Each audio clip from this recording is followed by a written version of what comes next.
Do I need to? No, no, Is it's this for fine. sync purposes? No, it's gonna be fine. It's all gonna be fine. We could. This is a good way to tell how much lag there is. Ready? Go. One, two, three. No, Nah. that sounds about right. Close, yeah. Yeah, whatever lag happened right there is human lag. I promise it's on me. All right. Hello, humans. This is Steven Stull, and you are either listening or watching The Hold Up, which is a member of the Without Your Head podcast network. See, doing this live on camera means I have to remember my whole spiel and not screw it up and try it 6 times. You should. Can I suggest something? You should just use the word watching. Watching. You are watching The Hold Up. That is, yep, it's on the that's permanent now. That is in the that is canon. This is the podcast where I interview a friend of mine about a movie that they remember loving but haven't seen for at least 10 years. We have two conversations. First we talk about what they remember, and then we split up and watch the movie, and then we get back together and talk about how well it holds up. This is part two of that process. I'm once again speaking with Sergio Pinheiro about the movie Jacob's Ladder from 1990. There was apparently a 2006-ish remake.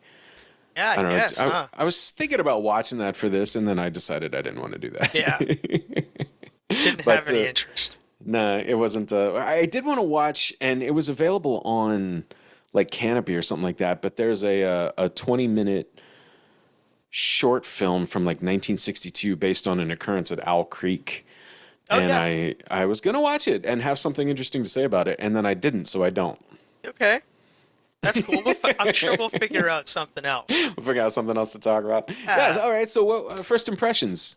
So, like, for example, Mhm. apparently, I feel like going back and watching the movie, what I didn't remember from the movie was much much Oh, more really? vast than what I actually remembered from the movie. I look back on like when you asked me to recap the story, I Yeah. completely forgotten about the fact that he didn't get killed by like a Viet Cong. He got killed by Right. his own people in a government drug experiment. Yeah, Like, yeah. how could I forget that?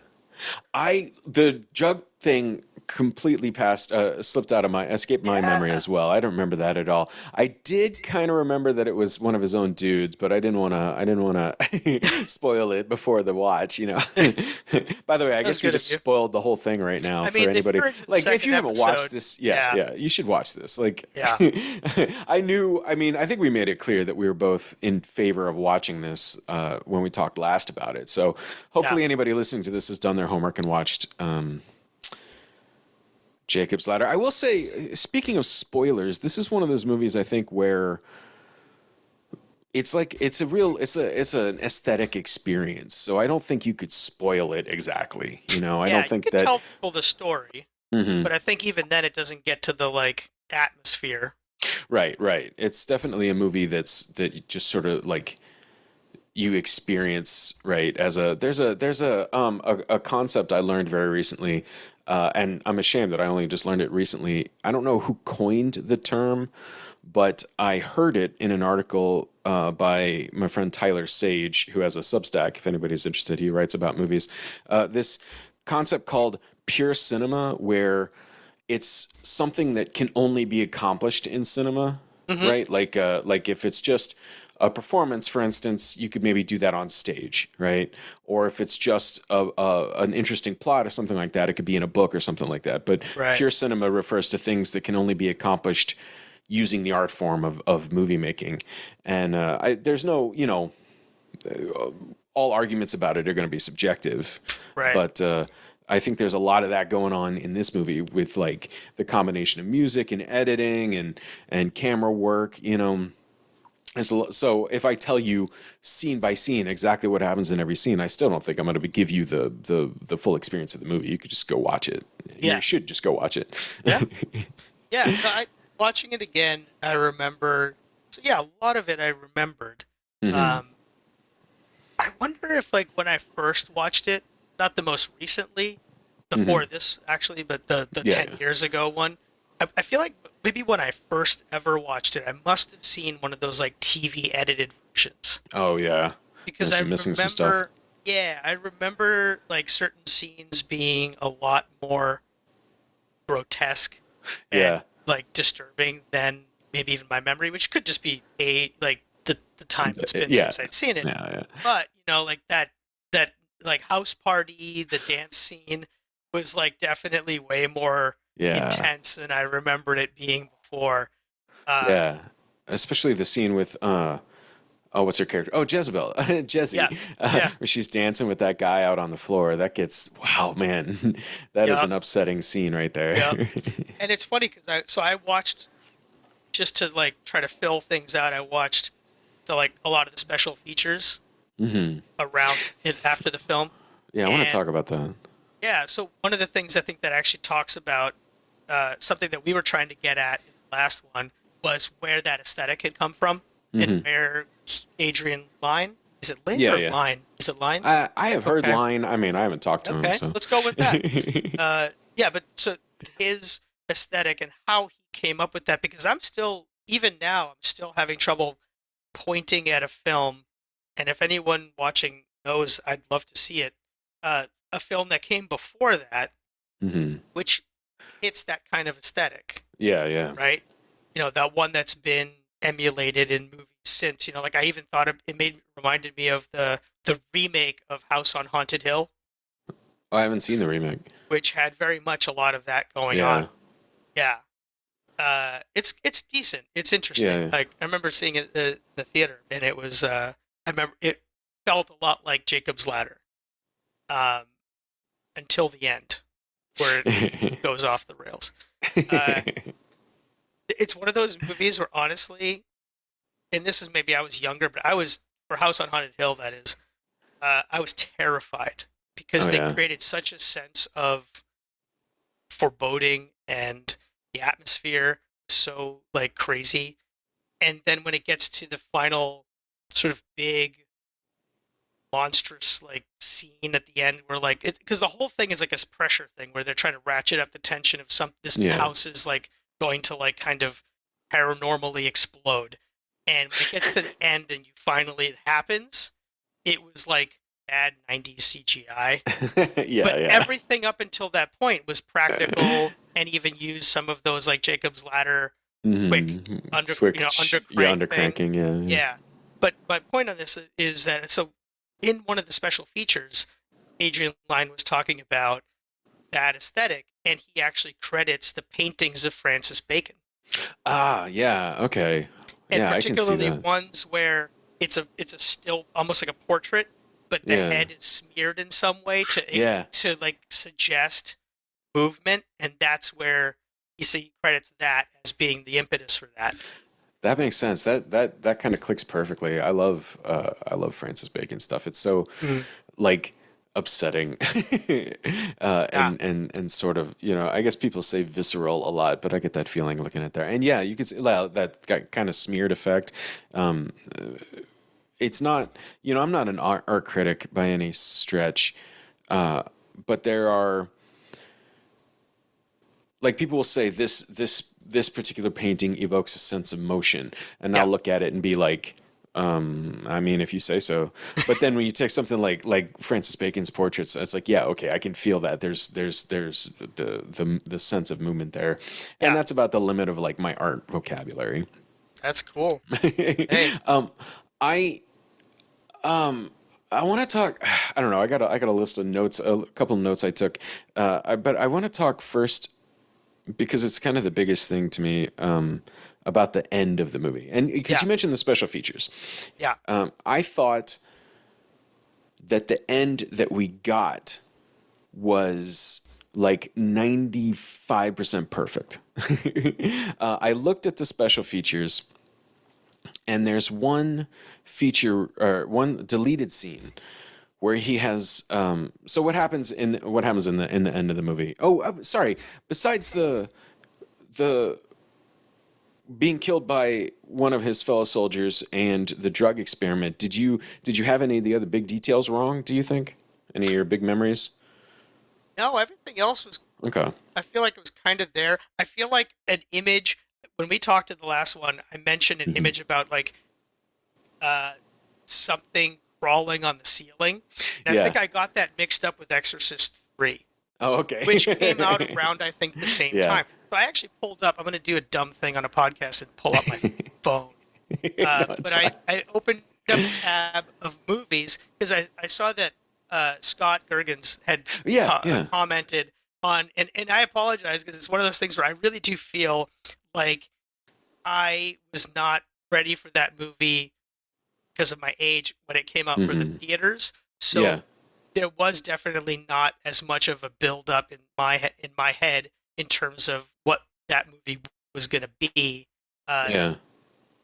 because it just wasn't on my radar. I think I saw it after the fact, right? Yeah. Oh, the same thing for me, like especially or doubly for me because not only was, I was 12 and 90, but also because I hadn't like I was not interested in horror movies at that Hmm. age. It was longer. I was older than that before I started paying attention to horror movies. So Yeah, like he was commenting because we talked last time about it both. Like we didn't think that it was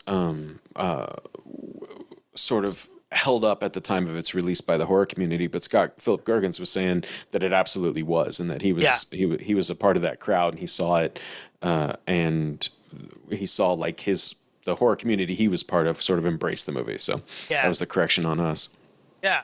And it made me think about it because then I pulled up that list, and I gotta Hmm. say, like the early '90s, because we Hmm. were having trouble sort of figuring out what had come out around that time and Hmm. what was the trend, what was the horror trend at the Right, time. right. And I gotta say, it's probably I wouldn't call it a trend. I'd see it more as like there's a lot of just varied styles and interesting things. Like you look and so Jacob's Ladder's one, Misery came out that year, Hmm.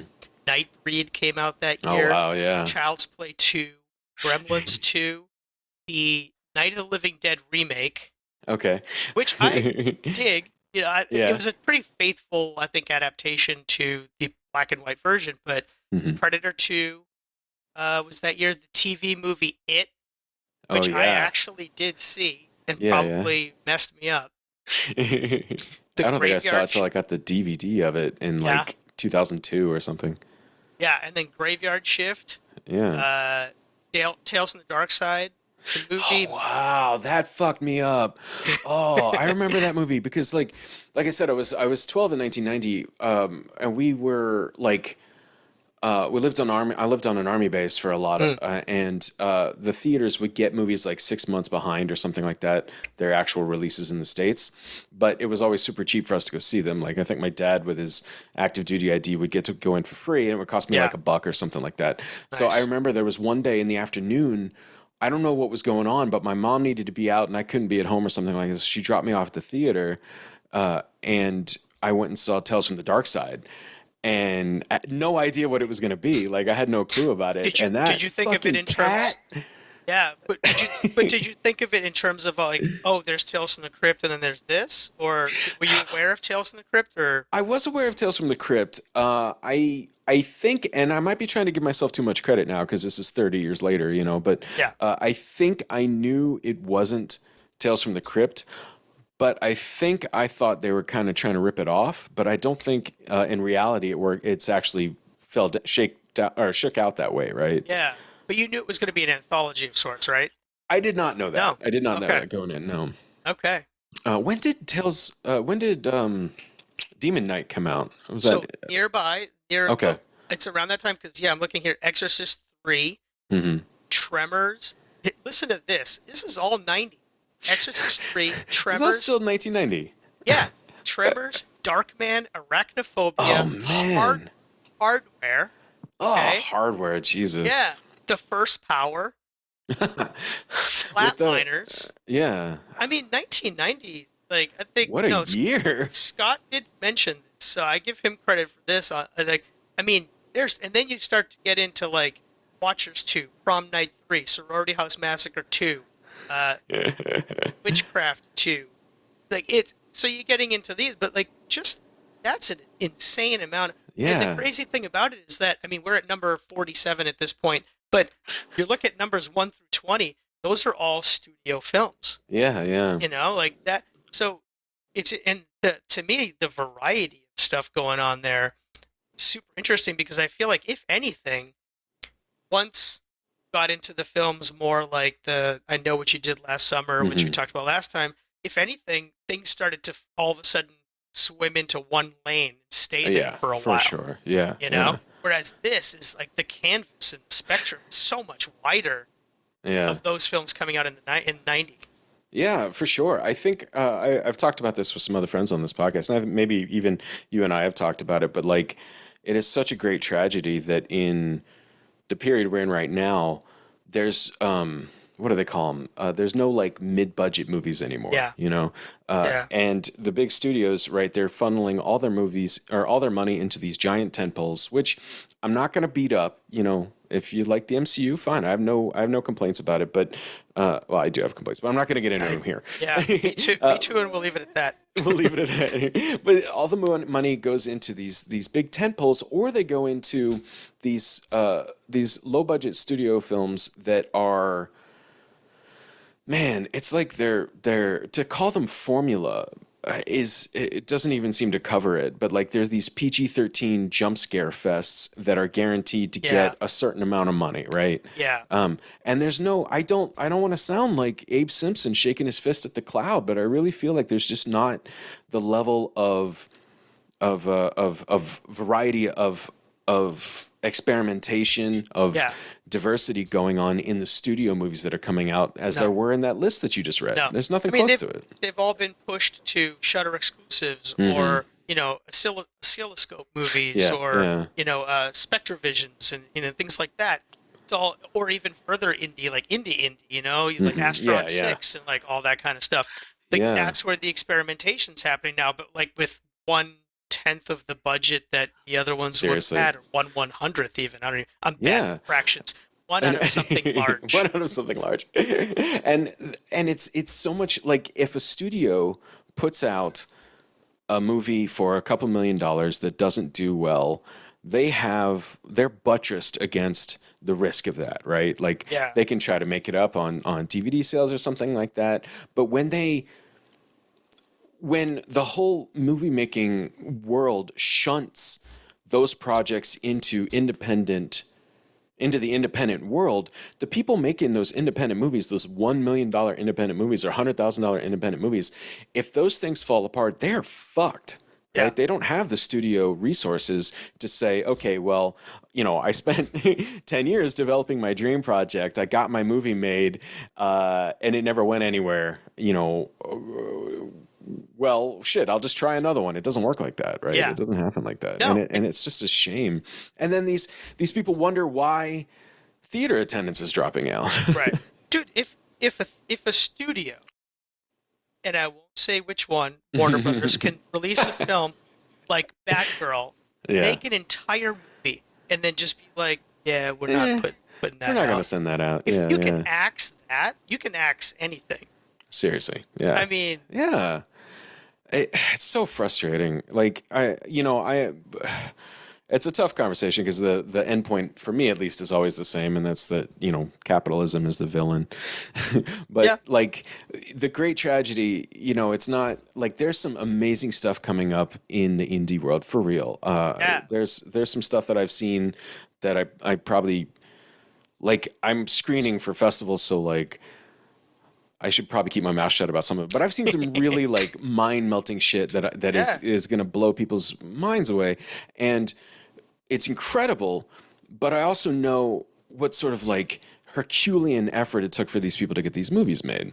yeah, When if I read, and I don't know if this is true, so please yell at me. I'm prepared to be shouted down, but I read that the entire production budget for Everything Everywhere All at Once was about the same as the catering budget for the last MCU movie. yeah. It's It's like fucking crazy. come on, man. Like Yeah, throw that money someplace else. Just give it would be nothing yeah. I for mean, credit to I guess Disney for like feeding their Mhm. actors well and their crew, because it probably is hundreds, if not thousand or more people, if you Yeah. factor in all Yeah. the like special effects houses and stuff doing all this stuff. It's a lot of people. They all got to eat. I get Mm-hmm. it. I'm glad they're feeding them. Yes, yes, yes. Glad it's not But just like pizza and hot dogs or whatever, right? Like, yeah, but yeah, but like it just kills me. It's I think about like as we're talking today, President Biden just announced a certain amount of loan forgiveness yeah, for student loan, and that's good. That's good. That's unequivocally good. I'm not complaining about that at all. But when I compare the amount of forgiveness that he's offered to the amount of debt that I have, yeah. it's hard for me to get really excited. Yeah. I think But part of the problem, just to like yeah, play a little bit of the devil's advocate, is that a lot of money that student loans is owned by private equity, right, and right, they're right, not going to right. have to let they have to agree to forgive They have that. to And critter. Yeah, yeah. they ain't going to do that. They're not going to do that. Yeah.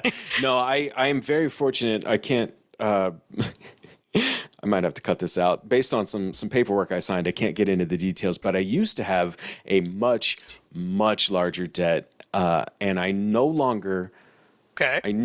have private student loan debt anymore. Okay. So I still have federal student loan debt, and it's a chunk. It's a sizable chunk. Yeah. But thank whatever deities you believe in that I don't have any private loan debt anymore. So I may Good. even So be able to take you may advantage of this qualify thing. for some of that. I That's may. great. Nice. But what kills me, and I'm I didn't want to. I don't want to just make this all about me, but Yeah. what kills me is that I think about every day. I think about the amount of money that it would take to completely change my life, and then I think that's the amount of money that people living within 5 miles of me right now spend on like pool maintenance in the course of Right. 1 year. You Right. know, you keep up your pool for 1 year for the same amount of money that would turn my life around completely. Yeah. And that's what I think about with this studio stuff. Like Yeah. there's a festival alumnus by the name of Alex Phillips who just made a feature film called All Jacked Up and Full of Worms, which Okay. is Nice. fucking amazing. It is Okay. like eye-bleedingly amazing. And, it's getting picked up, and I'm very glad about that. But I just wonder, like, if one of these studios had just, do you remember when there was like, what was the Warner Independent, and then Yeah. Fox had one, Searchlight. They had Searchlight, Searchlight. You had your propaganda films. You had your yeah. what was the one that I love? It was Section 8 with Soderbergh and Grant Oh, Heslov, yeah. Clooney. Yeah. I mean, I got to say, some of those, and I was working at Warner Brothers Oh, yeah. at that time, and I would wander the studio a lot, and on my lunch breaks, Right. and we'd go by Section 8 all the time, which currently, by the way, is now Zack Snyder's office. Oh, okay. And it's right next to Oof. Clint Eastwood's office, which is or his Oh, God. bungalow. Yeah, his Yeah. bungalow. Funny story. So, quick story about Clint Eastwood. Yeah. Sitting and having lunch in the like Warner commissary outside, and we're eating, and all of a sudden, like it's just like there's the general din of lunchtime and people talking, and all of a sudden everybody goes quiet, and I'm looking around, and I was like, what? And here The comes Pope Clint walking? Eastwood. Clint Eastwood walking with an entourage, like just cuts right through the commissary. And as soon as he, everybody's kind of looking, but not looking, but looking. And then as he passes by, everyone starts talking again. And all I could think of wasn't like, oh, cool, it's Clint Eastwood. All I could think of is like, that guy must think that the world is so quiet. Yeah. Everywhere he goes, no one's talking. Everyone shuts up. Yeah, I'm like, he must just think that Earth is a peaceful place. That's like a sitcom scene, man. That's hilarious. Yeah, it was bizarre. But yeah, like Section 8, like the movies they made were to me like they were trying to emulate those like 3 Days of the Jackal, All the President's Men, the Robert Redford, like like political intrigue films, Running Man, yeah. not Running Man, the Marathon Man. Marathon Man. Yeah. Yeah, like the movies they made, like they made a great little like they hit a real niche, like politically active films that told a very sort of 70s style story, which I dug the hell out of. Yeah, I think they're in the same family. A friend of mine used a term "dad movies," and Is that what I am? yeah. Well, I guess, I mean, hey, fine. I wasn't a dad yet at that point, so At that apparently I point, was yeah. preparing for it, I Pre-dad. guess. Yeah. No, Um, I watched Sneakers for this podcast with a love friend of that mine. movie. So good. It's so good. And it's the same thing you're talking about. It's like politically charged, performance driven. You know, it's who are the anchors? Robert Redford and Sidney Poitier, right? Like, Yeah. you know, it's just fun. It's like And I think it's Grant a good. Heslov is in that. Is he? I think Probably. isn't he, no, I'm confusing him with um, a different guy. Let's see, we had The one who's blind, who has to oh drive the David ice cream truck. Strathairn. Traven Dave, Strathairn, yeah. yeah, yeah. He drives the truck at the end. Yeah, Yeah. that's yeah. I would love. I would watch that movie plenty of times. I'd be happy to Yeah. I watch that. think I Like saw that in the theaters. Grant Heslov. Yeah, I don't remember when I saw that, but it's a strangely formative movie for me. Yeah. I feel like most of the people that I know these days, if I ask them, what do you think the big formative movies were in my life? I doubt Sneakers would be in the top 10 of anybody's guesses. That was one of the first like soundtrack CDs that I bought Oh yeah, because it yeah. was Wynton Music's Marsalis, so right? good. Yeah, And it's yeah. really good. And I remember that it was the same time as when because I think Sneakers came out around the same time as Jurassic Park, right? Yeah. It Yeah, it was was like 92 and then Jurassic Park was 93, right? yeah, yeah. And I remember I had the soundtrack for Sneakers and I had the soundtrack Hmm. for Jurassic Park. And I remember that was the first couple like real soundtracks that I actively like sat and listened to. And it was that thing where you do it, at least me and my friends did it, where you'd listen to the soundtrack and you'd try to imagine what the Oh, movie was which about part? because you hadn't seen it yet. So you actually would try to Oh, figure out aha. what the movie was based on the music and the track names. Because That's wild. I don't think I ever did that. they would kind of give away things in the story and the Yeah. track names, and you could go, like, and then you went to the movies to figure out how close you were to the story. I think I might be able to do that. I don't know if you ever listened to, or I'm sure you've seen Ravenous. Yeah. I don't remember her first name. Something Baird directed it. Anyway, I'll somebody Google it later. But anyway, the Damon Albarn did the soundtrack for that from the guy from Blur, and he Oh, used it? yeah, and he Oh, used period instruments.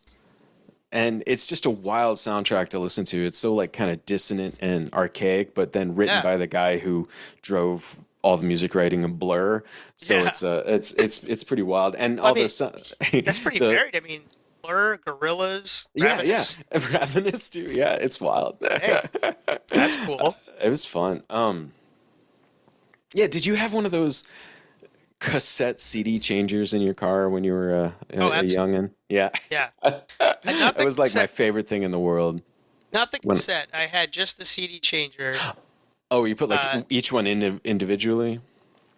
trying to think now. It was like, yeah, I feel like there was a cartridge, right? You could load it up with a Yeah. certain amount of discs, and you'd put that in. Not for the cassettes. The cassettes, I just it was a one at a time thing. Oh, I'm sorry. I meant a disc cassette where I had the cartridge. I was calling that a cassette. Like Oh, the okay. cartridge with it's like the 6 CDs in it, and Yeah, you load them all up, and you yeah, um I had a minivan, and it was in the back seat, and nice. I thought it was so hilarious because there was this little control panel on a wire that my dad, when he installed it, he ran that around to my dashboard, Okay. but it also had a remote that I would use, and I would point at the little control, even though it's like 8 inches away. I would still point the remote at it because I was a dork. But Because I don't it's we actually live in a time where like feeling like having a wireless anything was know. It futuristic, was like, yeah, exactly. Yeah. which is sad. Ugh. Okay, so totally unrelated to the movie that we're gonna get back to in just a 'Cause we've second. been so on We've been topic for so the on last topic, 15 right? minutes. we've been latched onto the topic of Yeah. Jacob's Ladder this whole Let's time. diverge for a second. Let's not, let's take a quick tangent. I have been watching a lot of festival submissions, and I keep Nice. getting these science fiction movies where people have transparent phones and transparent computer screens and holographic displays, and I need everybody to stop doing that right now. It is the stupidest thing in the world, and the way that technology works in our world, right? Like, if something shows up in enough sci-fi, it seems like eventually a company creates it, and then we're Yeah, stuck with it. yeah, I do not want transparent screens. They're no, the dumbest thing in the world. They don't make yeah. it, and I don't want holographic displays popping up out of my cell phone. I don't want that. Yeah, Stop no, making those it movies. I like that's why I think I like films like Blade Runner a lot because it's like crappy sci-fi, right? Yeah, The yeah. machines are they're not beautiful, they're not elegant. It's more utilitarian and I know they were operating, I mean they had video phones, but they were Right, still in right. booths, right? Uh I think in the second one they upped it a bit more because Oh it's a yeah. couple decades later, but I think even then it was still along the lines of that aesthetic where it's not going to be. I think that's.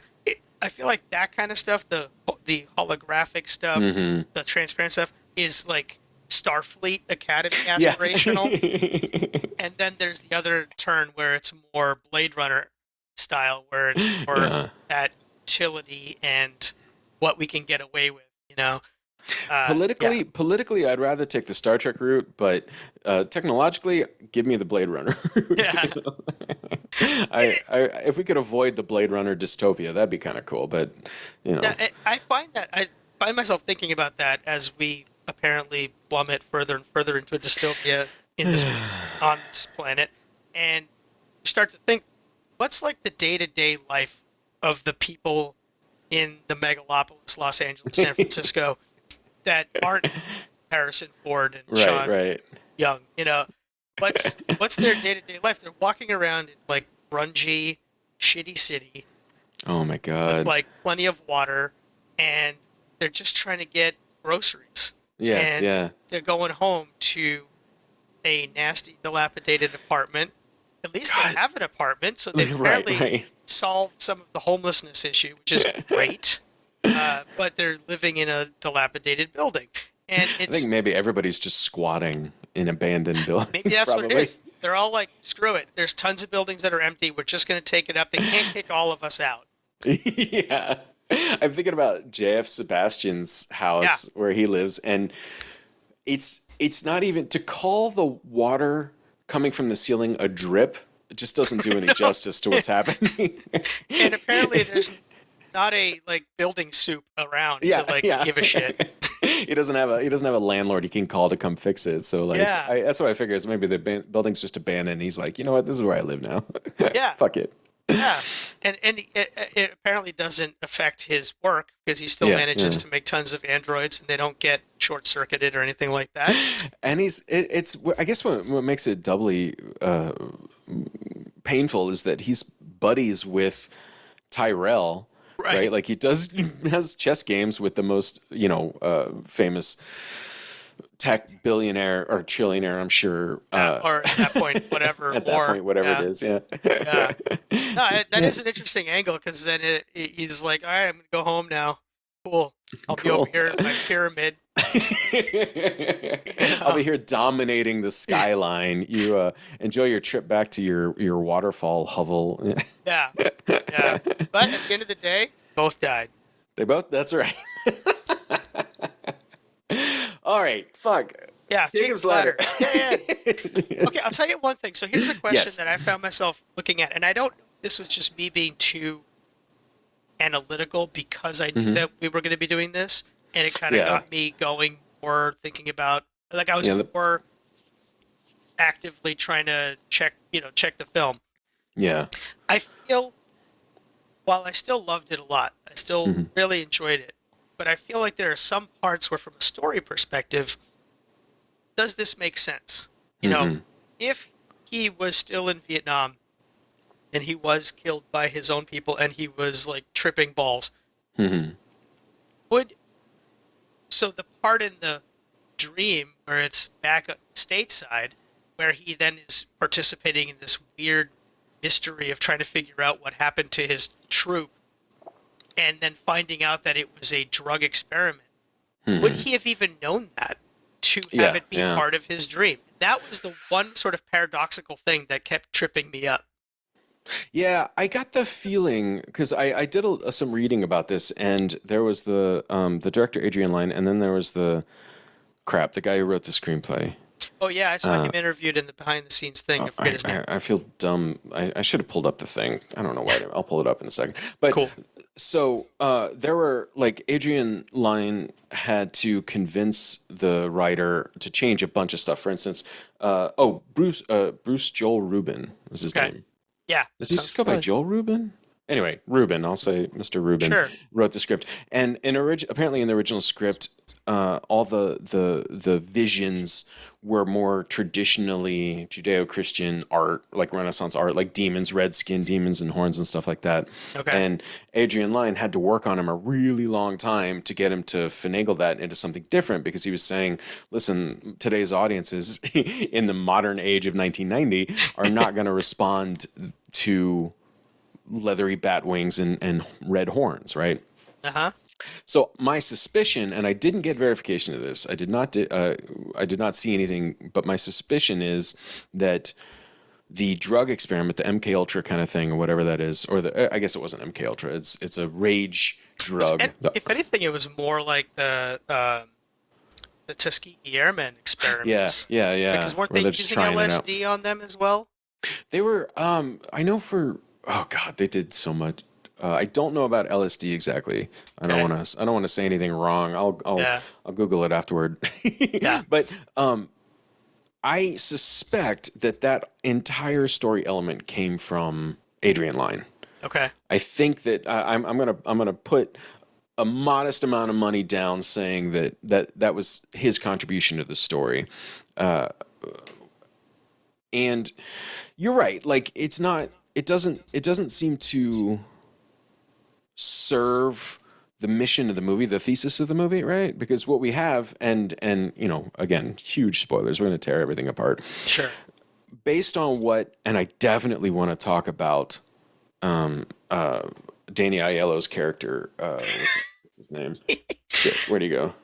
The What? The chiropractor. chiropractor. Let me Why tell is you. he not Let me tell you, top listed here? get you a chiropractor that's going to come into a hospital like a wrecking ball And and fight for and Lewis. escape your ass. Like that was amazing. I mean, I don't know And, any like you chiropractor. fighting off the orderlies with a crutch or something. It's like get out of here. I Yeah, don't know any chiropractor that would stick his neck out and be that much in a psych ward yeah, yeah. and get Exactly. me out. Get me out of there. Yeah.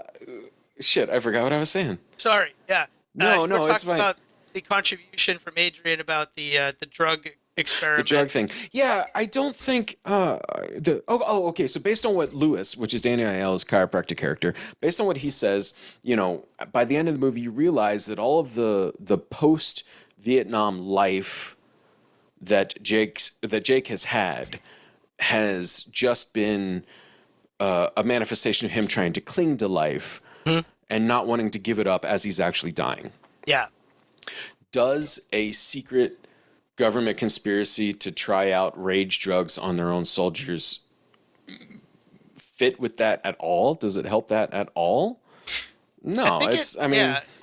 And I see. I know why it's there mhm. because if you don't have that, it's just a story of a dude going crazy Yeah, and then yeah. realize he's dead. So I think it was his attempt to create something in there that would then, and also I think it's a message, right? He's sending a Mhm. political message about the overreach and Yes, yeah. military and government and things like that, which is great. I just feel like, again, like, and maybe I'm just being too like analytical about it, but Mhm. it's just like, would that character have known enough about that experiment to then incorporate that into his death dream?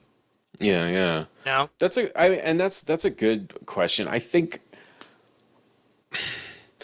there's enough. I think first of all, I think that you're right. I agree with you that like just doing this podcast puts me in sort of a nitpicky kind of mindset when I start watching a Yeah, movie, you know. yeah, And I don't. I try to. I try to make a conscious effort now to sort of separate myself from that and say, you know, am I complaining about this because it's a legit complaint, or am I complaining about this because I want to have something to talk about later? But I think you have a good point. I think that it is a story issue where, you know, it does make not very much sense when you try to piece together what's going on, because there's no way that Jake would have known that's why he got murdered by Yeah. a fellow soldier, right? Yeah. He wouldn't have known that. But maybe without that, how do you drive The story. Jake's action over the course of the story, right? Like Right. he's not really, he would, How yeah, would you yeah. have a story? What would Right, be exactly. right? I And get it. I get why it's there. Mhm. You know. Yeah, it's just, it is weird. I wish Yeah. it could have been more thematically tied, right? Like, I don't know. I don't know what I'm armchair quarterbacking 32 years later after the movie Sure. came out, but like maybe if Jake had a wound that was deteriorating or something. I don't know. I'm just Yeah. like, yeah, but it's got, the action gets driven and it happens to be in this way. This way it's from a writing perspective, it's very clean because it gives you an excuse to bring these other guys back in. It gives you an Yeah. excuse to like inject danger by killing these other guys, like blowing up Taylor Vince in his car, Right. like Right. You get explosions. you get explosions. You And I get black wonder. clad dudes yanking him off the street. Yeah, and I wonder how much of that too. So in the behind the scenes that I watched, maybe they touched on it with what you watched. In what Mhm. I saw, there was definitely some studio demands, Yeah, and the ending was very much a studio demand. And I don't know how to feel about it because I feel like now that I have kids, the Mhm. idea because there's that other thing about how he was previously married. There's that Mhm. thing he kept jumping from one reality to the other. There was the Right, life where right. he had the family and the kids, played by Macaulay Culkin, Macaulay who Culkin. Yeah, yeah. literally played and did Home Alone in the same year. No, really? Yeah, I think Home Holy Alone. shit! Well, I mean, obviously it was I probably mean, shot it's the in the year same. Yeah, before, yeah, but Home Alone, I believe, came out in the same year as Jacob's Ladder, or within a year of it. yeah. So God, that's that's wild. crazy, That's right? so crazy. Like trying to put those two. There's this concept I learned. There's a website, and if you like reading long, nerdy things, there's a website called Wait But Why, and Okay. it's incredible. It's a great website. But he has one article about this thing called horizontal history, where he does stuff like that, where he's like, you know. He puts timelines next to each other. I can't think of any good Yeah, like examples right now because I'm. But he'll put lateral correlation. right, right, right. Yeah. Like this was happening at the same time this was happening. Like how, it turns out the last samurai was still alive when the first fax was sent. Okay. Right? And he puts Yeah. those things together. So Nice. like thinking of trying to watch Jacob's Ladder and thinking that within at least like within 1 year of this thing happening, Home Alone is being shot is just melting my brain. Yeah. It's so wild. Yeah. But yeah, I had completely forgotten about Macaulay Culkin, about the dead son. Yeah. So yeah, I want to talk about the ending. So what happens in the movie that we see? In the movie that we see, he goes back to his house. This is after a lot of stuff. This is after he thinks that he's been down in this hellish Yeah. mental asylum, and then he's had his chiropractor come break him out of the hospital, and the class action case that he and his army buddies were trying to file, they all backed out on. He's Right. been, dragged away by government operatives and escaped from them. So at the end of the movie, he goes back to his old house where his old wife used to Right. live, and there's no one there. Yeah. And then he kind of sits alone on the couch and falls asleep, and then wakes back up, and his dead son leads him up some stairs. Yeah. And I'm sucking all the poetry out of the scene, of course, Sure. in my description. Yeah. But then the movie's over. Yeah. Now, there's And that one was thing. very much a studio demand. That scene, Adrian Lyne talked about that being like Yeah. something they wanted to have. And I think the way he put it was he said that he can't just go through hell and end up in hell. Something to that effect. He's got to have something because again, it's a studio movie. Mm-hmm. Whereas I think the script they talk about, and there is an unfinished ending sequence, a deleted ending sequence to the film where it does end I believe it's something to the effect of Jezebel morphs into one of Yeah, the demons that he's been seeing, and I don't know what happens. Like then, I guess it just jumps into the he's dead on the on table the in thing. Yeah. Vietnam. Yeah, Ugh. See, this is okay. So I didn't know that this was like a studio thing because I was thinking, to me, I watched that scene, the deleted scene of Jezebel turning into a monster, and him, like, he had to have this confrontation with her at the end, and she yeah. turns into a monster, and then he realizes she's just him, Oh, and did she then, turn into him? well, she does turn into a monstrous thing first, But then she turns into him. and then she turns into him, yeah. Okay, yeah, yeah, And then he's like, okay, I get it, and then he's dead. yeah.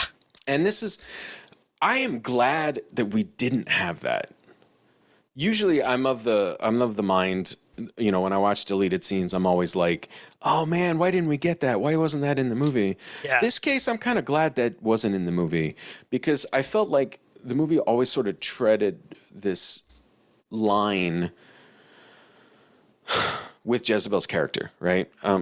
First of all, her name is Jezebel, so if you look at like the character the cultural character of Jezebel is not highly regarded by people these days. She's generally considered a villainess, which Right. I think is kind of unfair. But then again, I think a lot of things about religion are pretty unfair. Yeah. Yeah. But so I didn't, she's throughout the movie up until the end. Up until the end, I feel like her character.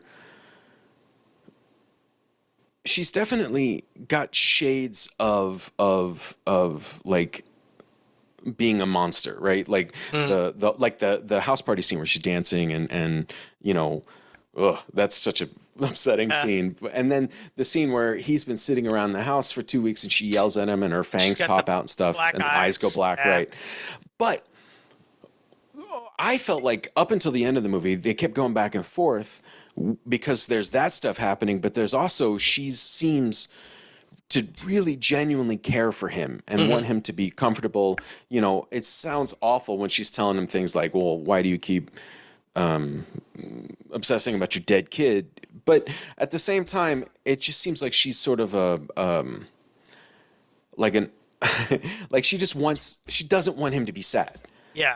and she doesn't have a great way of going about that. She doesn't have a very Yeah. empathic way to go about that. Like, Yeah. oh, just stop thinking about your dead son, dummy, and then you won't be sad.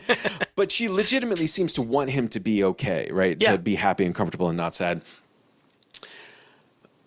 With the deleted ending, I feel like the movie says, "Oh no, she was a monster all She's along." terrible. Yeah. And I didn't want that. I didn't want that to Yeah. be there. I felt like it was a little, shades of misogyny, and also I don't know. It just made it made it feel to me like, or would have made it feel to me like she'd just sort of been sinister all along, and I didn't want to think Right. that. Right. So I I like that we felt bad. didn't have that. I just felt bad for her character because the way the movie kept jumping between like the two realities of he Hmm. has a family and kids, and Right, then right. he's broken and despondent and living with this With woman, and her, it's like, right, right. man, like, why is she gotta get the shit into this deal? Yeah, It's like, seriously. Because he's a lot to handle when he's in his bad place, yeah, yeah, the scene where her eyes go black and the fangs yeah, come out. He sure it's easy to see just that 1 second of the scene and say, "Oh my God, she's a monster. What's wrong with her?" But at the same time, she's got the reality of living with a guy who has been moping around the house for 2 weeks and hasn't gone to work, yeah, and just keeps talking about his old life. Like, what's one of the biggest red flags when you're dating somebody is they spend their whole time talking about their ex, right? So, yeah, yeah, from her perspective, it is a rough time, and he is hard to handle. And in fairness, she comes back and she cares about him. yeah, So I didn't want the movie to put the stamp on her, the bad guy stamp at the end of the movie yeah. and say, okay, she's been one of these devils all along trying to tear his life away or whatever. Right, right. So I'm glad we didn't get that. I will tell you that the ending of the movie did something that I fucking hate. It's What's just a that? little thing. It's just a little nitpick. But earlier in the movie, Lewis, the chiropractor, Danny Aiello, he says, and I'm grossly paraphrasing here. He's like, when you die, Oh, yeah, the demons are tearing your life away apart. right. If you're at peace, with death, then it's beautiful. But if you're not at peace, then it seems like demons are ripping your life away. Yeah. And that's fine. At the end, we get this voiceover of him re-saying that Yeah. again. Yeah. And I'm like, I'm not dumb. I Well, remember. I know it's that again studio thing. They're like, hey, can you take that audio, put it here, make it echoey so it sounds like because we need the people to remember what he said because we need to stay on theme, and it's not necessary, right? That was my big complaint with the US remake of The Ring. Like at the end of it, she's trying to figure out why she didn't get killed, but her old ex-husband or whatever did, and she's looking at this tape, and it's got this big red label on it that says copy. And you're like, okay, fine. And then the camera pushes in on the word copy, and you're like, okay, fine. Yeah. And then she says in her head, It's a I copy. made a copy. It's like, fucking come on. But you can I see, get it. You can hear the executive like grabbing the ADR microphone and being like, "We need that line so that people know that we need it." We need it. You know? And honestly, I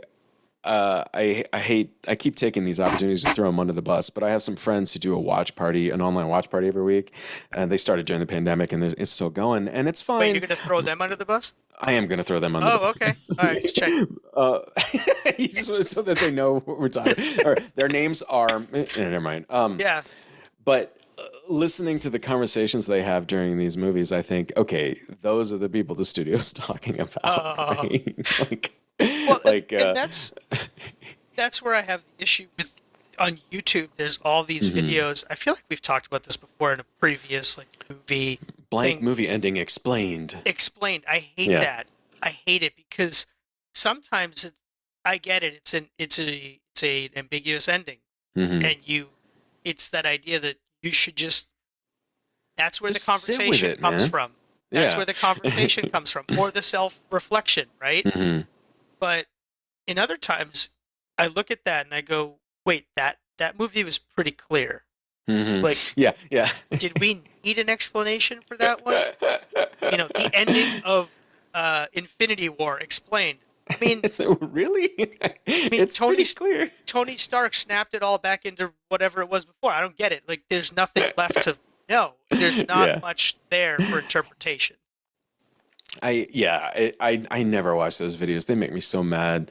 What makes me, I don't know, kind of madder is when the filmmaker does it themselves. Like, I'll give you an example of what I'm talking about. So I'm really curious, Steven Spielberg, Saving Private Ryan. I really think that Saving Private Ryan is very close to just one of those, great movies, right?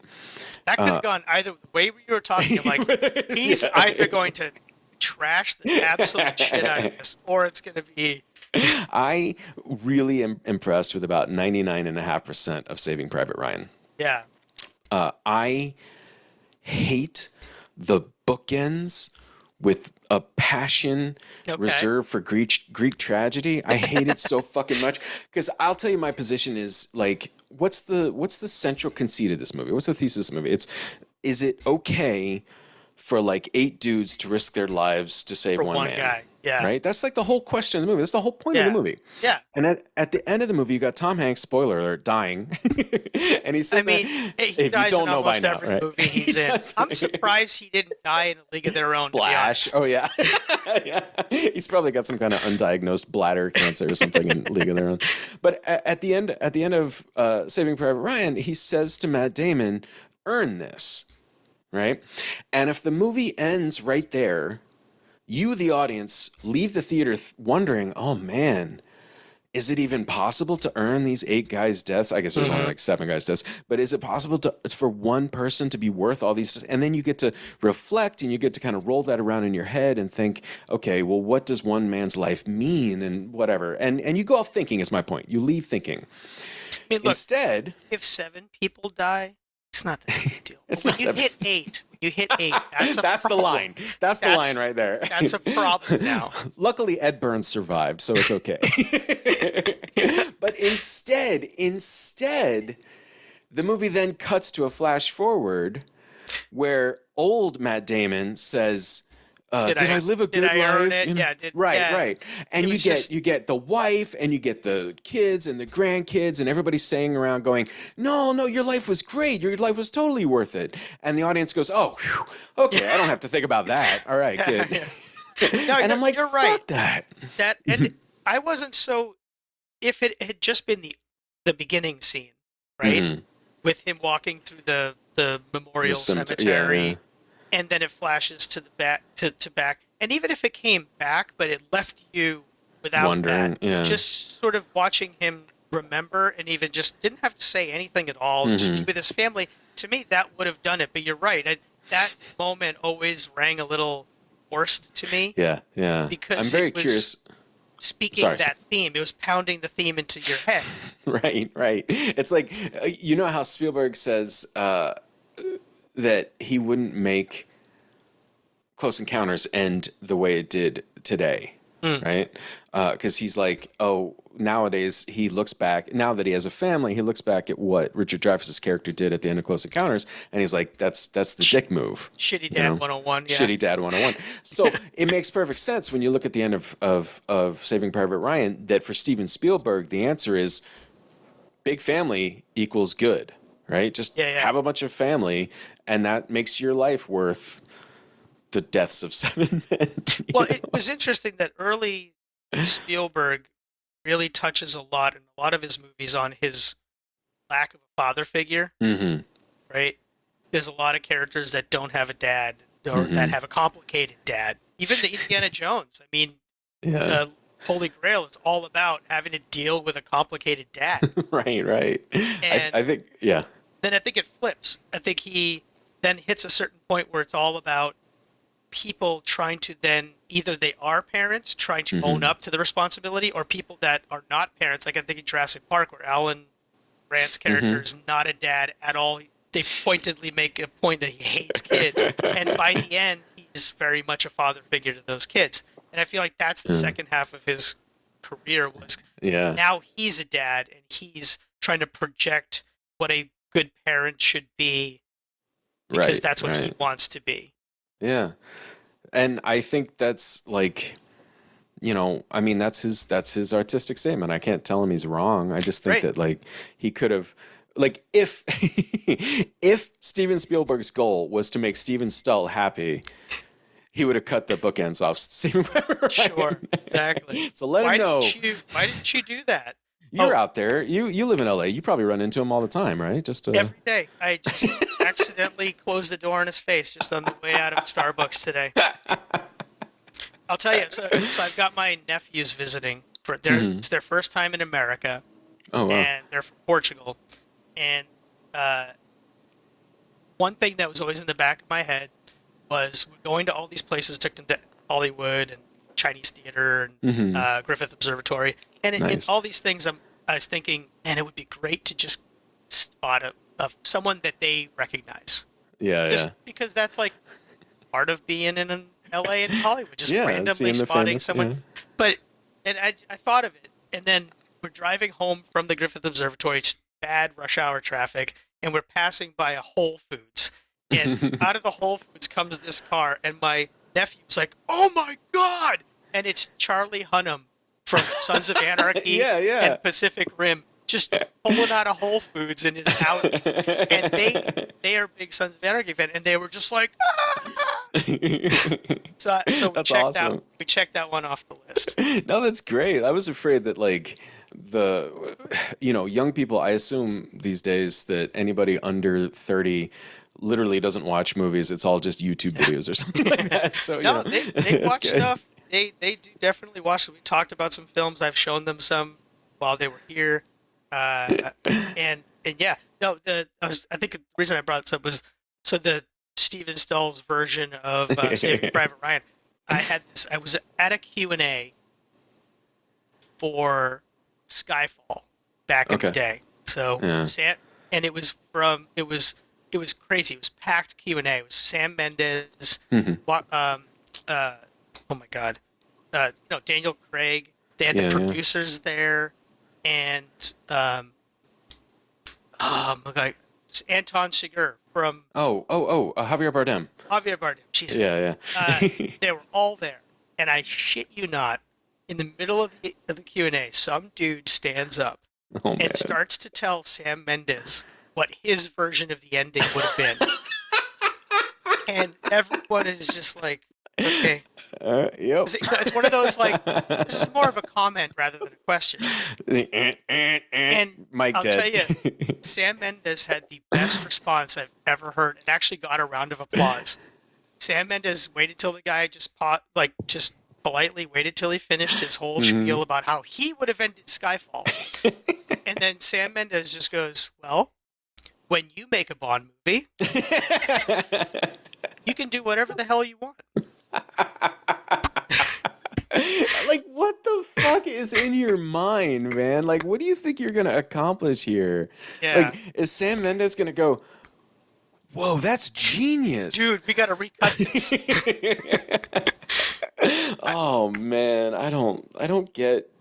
Ugh, whatever. I don't know. It's tough. Yeah, But I that think sounds like it's a part hard... of it. We can get into this as well as just that idea that I think audiences have, changed a bit over the decades, and there's people sort of claim the bigger a property is, the more people claim ownership on it that don't own it.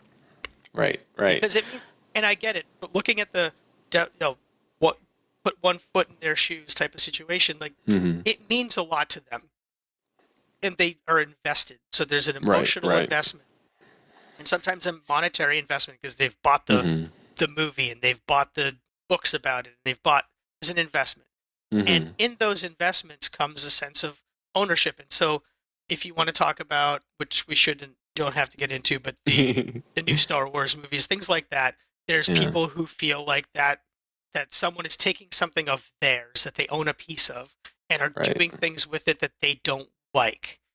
And I mean, I'm glad that people are so invested in that. I'm glad that people can emotionally pour themselves into something because it means something was working. Something, even if you hate it. Like, I think Gaspar Noé has made an entire career about people just hating the movie so much they had to see it again. Right. They're like, God, Irreversible was the most disgusting thing ever. By the third time I watched it, I was thoroughly just disgusted. And he's just sitting there like, cool. I was like, okay, yeah. Like, I bought the Blu-ray when it came out just to confirm the fact that scene was super gross. and that's a whole thing. Michael Haneke, I think does a lot of that as well. It just infuriates you to the point of being like invested. Yeah. I have two things to say about that. One is that I wish, like, I'm glad you have that emotional reaction, right? I'm glad because it does mean, like you said, it means you're invested in this thing and you care about it. But just take a step back. Yeah. Give yourself a little reality check before you go online and start, adding, I don't know, Ryan Johnson or whatever on Twitter to tell him how he fucked up everything and how he should have done it better or whatever. Ask yourself, what am I trying to accomplish here? I think that's a question that, I don't know, this is just a general soapbox of mine. I think that's a question that humans basically never ask themselves. What am I trying to accomplish here? Yeah. But the I lost it. There was another thing. Yeah. But I don't know. Yeah, you're right. It's frustrating to me when you look at, for instance, the Snyder Cut debacle. And I hate to call it a debacle because that's my thing, and I don't want to ruin the Snyder Cut fiasco, right? Fiasco. It's coming Chaos. out. There are suggestions. I saw a really good article, I think, on Rolling Stone that it was all driven by somebody paying a whole bunch of money to a couple of algorithm manipulating companies, like who. Yeah, so but even if it wasn't, like, I mean, that's shady as fuck. But when the crowds demand that a piece of art be changed and then it gets changed. That makes me really uncomfortable. It Yeah. makes me really uncomfortable. It's like this represents, and you may not like it, and I support your right to hate it, and I have hated a lot of them myself. But when an art comes out, a piece of artwork comes out, even if it's something as commercial as a film, this represents a statement somebody was making, and you can agree with it, you could disagree with it, but it's their statement, you know. Hmm. But I think in this I don't case, know. I feel like in this case, it was almost a perfect storm of weird situations where Hmm. Zach had to leave because Yeah, of what happened, and then it was taken over by Joss Whedon, and then it was made into a fundamentally different movie than what he had necessarily intended. And there was so much of what Zack Snyder, had wanted in there hmm, that, and yeah, if nobody had been making a big deal about this online, we would yeah, never have seen the Snyder never. Cut. We did Right, right, right. absolutely not. But I think Warner Brothers saw a way to make money, and Hmm. they thought, hey, wouldn't it be interesting? I don't know that we'll put this out in theaters, but I think if we were to put out a massive Snyder Cut, because anytime There's you search this hashtag, there's a million people there's a million talking people about trying to it. make it. Yeah, yeah. That's a million people that are going to pay to watch it, or they're going to sign up for HBO For Max. HBO to watch it. Yeah, Yeah. yeah. I guess the question. I don't know. It just the whole thing just feels sordid to me. Ever since I read, like I said, I think it was a Rolling Stone article that like uh, the money. It's between the lines that Zach is the one who paid these companies to I heard generate that. this word. Yeah. Yeah, and Yeah. he actually, he shot stuff for the movie in his backyard without observing COVID protocols, and then like Yeah. said that it would cost X million dollars to finish it, and then spent all that and said, okay, it's going to cost X more $1 million. So it just feels really gross to me, even though I understand, I'm not insensitive to the fact that the reason he left the project was, the suicide of his child, Yeah. or and it just all feels very gross. Like I don't know. It's definitely a It's a weird very weird. situation. It's a weird situation. I It's think not. that's what prompted them to even want to consider it. Hmm. I have more of an issue, I think. I don't know if you've read about this, where apparently the Duffer Brothers are going Oh, back and re-editing early episodes of Stranger Things on the fly on Netflix. Oh, okay. On Netflix. So Oh, one day you watched episode number whatever, and yeah. if you were to click it again to watch it the next day, it changed because there Really? was some weird thing about continuity where like it was something to do with one of the characters had a birthday on a particular Hmm. day in the early Oh seasons, God. and then 4 seasons later somebody does something on a particular day, and it was the same day as the birthday, and they said, well, that character wouldn't have been so insensitive as to ignore so and so's birthday and do that. Hmm. And I'm like, yeah, It's like fucking come on. Like okay, there's so much I don't like about that. um, First of all, sometimes you make a continuity error. Who cares? right. And I hate the idea. I hate the suggestion. And I have not read about this. I have not read about this, but I Mhm. hate the suggestion that the pedants who live in the trivia section at IMDb are having any control, are exerting any kind of control over anything else. Yeah. I hate that so much because I remember Michael and Sophia. They had a movie called Blood of the Tribbids, Yep. and there's a fight scene in that movie. And this is a movie set, I don't know, it's set outside of time, but it looks like it's taking place in a medieval world.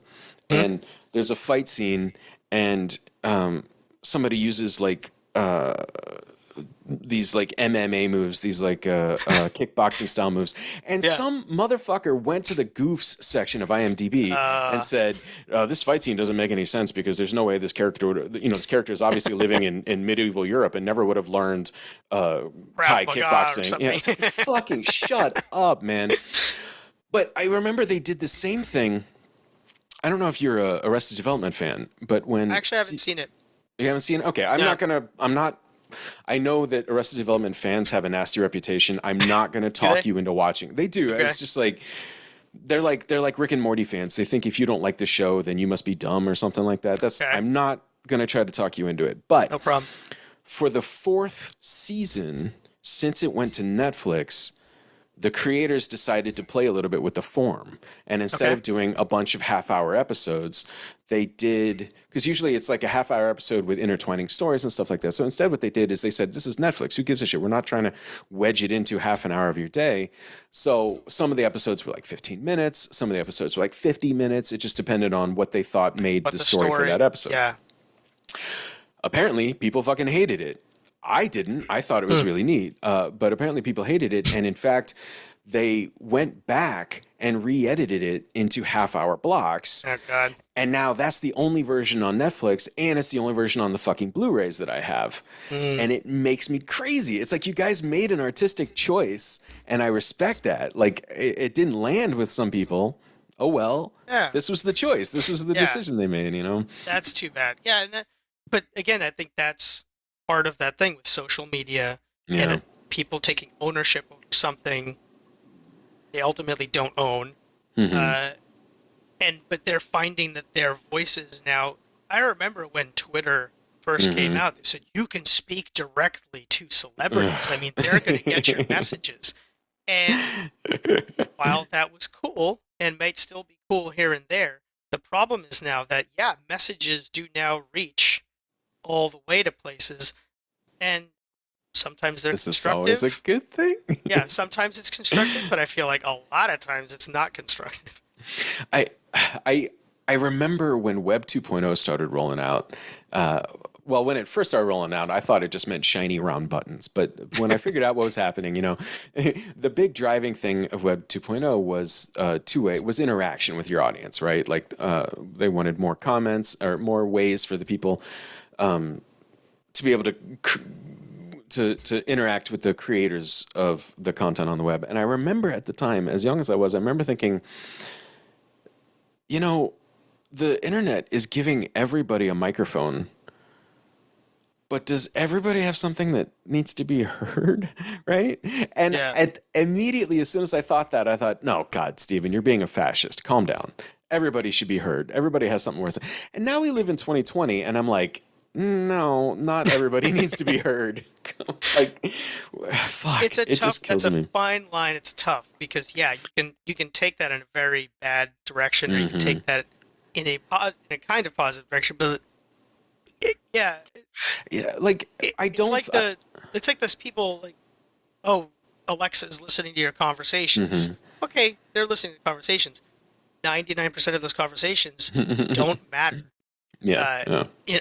but I do get now that there is the danger that in certain states with restrictive laws about people's bodies, that can be taken in a bad way and used against them. So yes, we are seeing that in the bad side of that potential coming out. So yeah.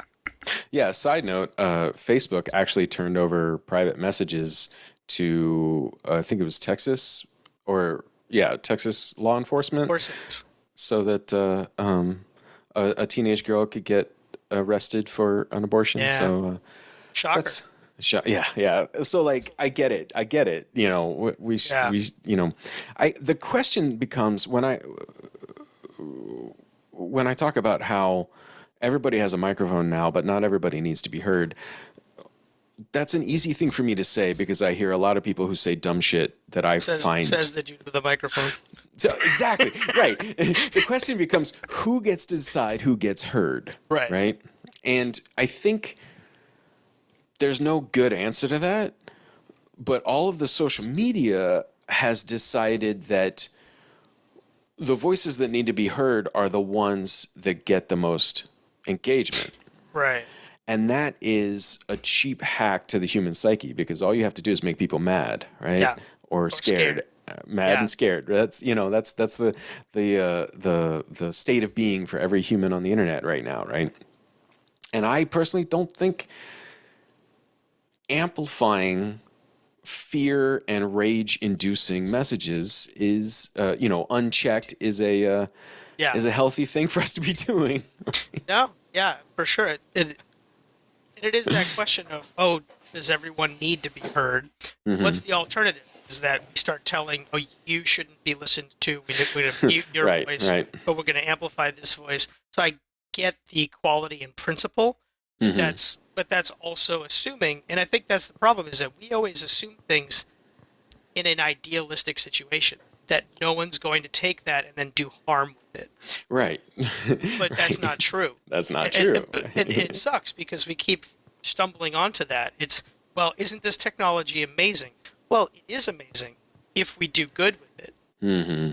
but it's not amazing if you have people who have nefarious aims Yeah. or Yeah. goals. But the problem is that there will always be the people that try to do good with it, and then there will always be the people that have nefarious goals. Hmm. And you How can't do you parse you it. How can't do you parse that? yeah. I how do you teach and how do you teach social media literacy? And even if you figure out how to teach social media literacy, how do you make sure everybody takes the class, right? Yeah, well, I think you're right in that at some point it might be that we do need to incorporate some sort of education. Like a literal class, like Yeah, in high school or something like that. I Yeah, mean, yeah. I'm a big proponent that I think we need to make a much bigger deal about civics Hmm. and Oh, for sure. government. And this is from a 100%. guy who could care less about that when he was in high school. Yeah, But yeah. I was wrong, and Yeah. it was just the thing. Like, I know that now. I wish I had known that then. So I'm trying to, and but that's the part of it too, is that I think it needs to start prior to the rebellious phase of teenage years. Because of course, Yeah. anytime you try to instill that into a kid that's now being pushed into a phase of life that's all about rebelling Hmm. and testing limits, no, you're not going to succeed there. You got to bring it in earlier. Like, Earlier than that, yeah. that's why we've even in the major elections that we've had, like, take our kids with us to the ballots Yeah. That's cool. when we haven't mailed it in because of a Right, right, pandemic, right. Yeah. but try to bring them in, and we try to show them the process, and we can, as much as we can, show them live election results on TV when that stuff Hmm. is happening. And um, my kids got to see me get teary when Donald Trump lost in 2020, and they were like, "Why are you crying?" I'm like, "It's a happy cry because Yeah, that yeah. guy is no longer in charge." Yeah. And you know, and debate about there's a healthy debate that can be had about what the replacement or how good or how not good the replacement was. But I think fundamentally we are in a better place than we would have been had he won. Heading one, right? Yeah, for sure, for sure. You know, Yeah, yeah, just man, we don't talk enough. yeah, As just to dip real fast into the political conversation, I think that's the sure, thing that bugs me most about, like, I have all these very principled abstainers, right, who say, "Oh, well, both the choices are bad, so I'm just not going to vote, or I'm going to vote third party or something like that." And I get so frustrated with them because, okay, there's an argument to be made that both the choices are bad, but the difference is between, like, eating a moldy tuna sandwich or having flaming broken glass crammed down your throat. Okay, right, one of those, even though they're not great choices, one of those is still less bad than the yeah. other. Come on. There is the 100%, and we're seeing it day to day to day, that to the people who say both parties are the same, that is Ugh, 100% unequivocally not true. not even close. Yeah, And I yeah. have had conversations also with people that are there. They said, "Look, I tried to change the system. I tried Hmm. to push toward a certain candidate that I really liked. I feel like we were robbed from that candidate being able to run fully, and we know I who feel we're like talking about." I could name these. Yeah. Yeah, Yeah. and he's like, because of that, the system is broken, and I'm just not going to participate anymore. I don't like And that I conclusion. don't like it either, because I feel like my response to that is always, I shouldn't have to entice you to vote. When they Yeah. say, like, show me what he's going to do so that it'll make me want to vote, or else I'm not going to vote. I You shouldn't have to be convinced to vote. You just really shouldn't. That Yeah, should be it's baseline. It should be, we are going to vote, and it's, and yes, sometimes, or a lot of times, maybe you're going to vote and it's not going to go your way. yeah. But the fact that you staked a claim in making some sort of a change, whether that change happened or didn't, or it happened more Mm-hmm. incrementally than you would have liked, you still have a voice there. And if you're not going to vote, I don't want to hear you complaining about anything. it's it it's not it's not like picking where you're going to order pizza from. Right. Like you're deciding, you can just opt, you know what, let's not order pizza. Let's make some I don't know, macaroni at home or something like that. Right. You're right. You shouldn't need marketing to get you involved. You shouldn't need But I think it's also promises. Yeah. there's also I think there's definitely, and not to invalidate those arguments or Hmm. the fact No. that those candidates are being suppressed, Yes. probably because the institutions want those candidates suppressed. I get Hmm. that.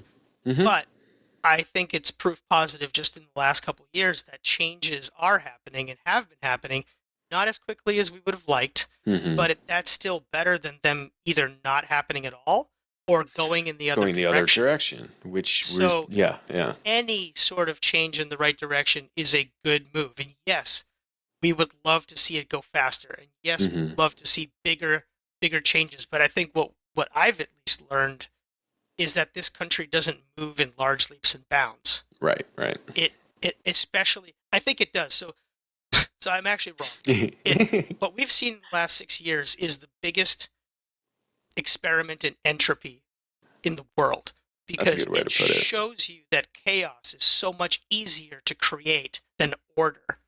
We Hmm. watched someone stand up there and literally sow chaos on a daily basis and have it catch fire with everyone that believed in him, because Hmm. that's the easy way to go. That's the easy path. That is the way you go. When you feel scared or angry, burn it all down. Right, right.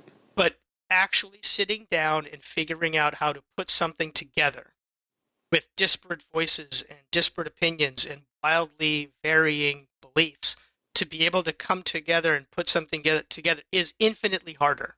Yeah. Oh, yeah. And that's where we're at. We're That's just what. Yeah. watching that happen. Yeah. It doesn't. Ugh, God, there's a writer I think you should look into. He's got a Substack and he's also got a bunch of books.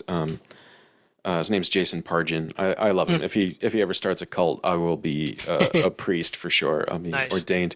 Um, But yeah, man, that's the thing about changing. Like, we love. It was fucking Dwight Eisenhower.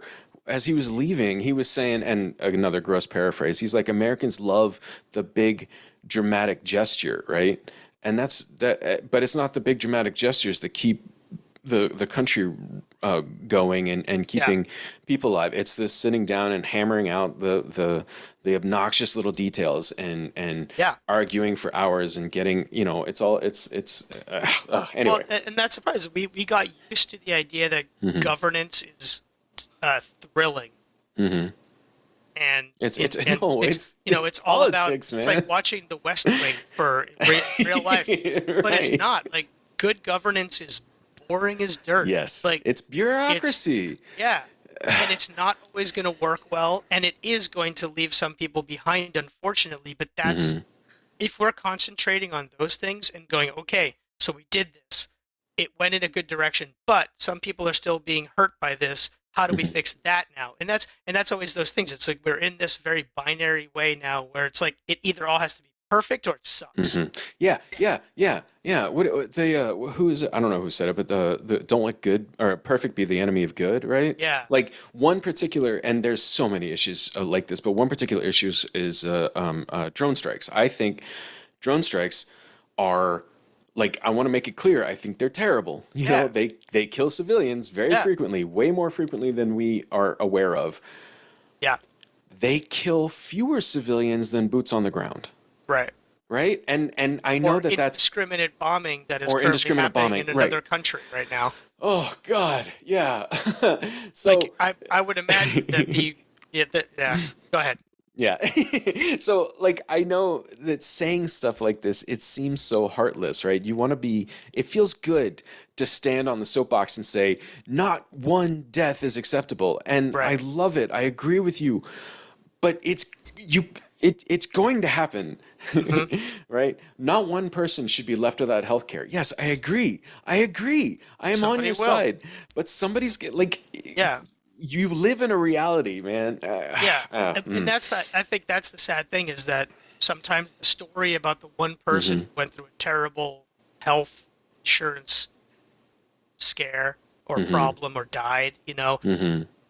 is a much bigger story than the 5 million people that now have health care because of Yeah, X law that went through that nobody even read about. And yes, it sucks that that one person died. It really does. And it for their really does. family, it is everything. And for Mm-hmm. the people they leave behind, it's everything. And it means a ton.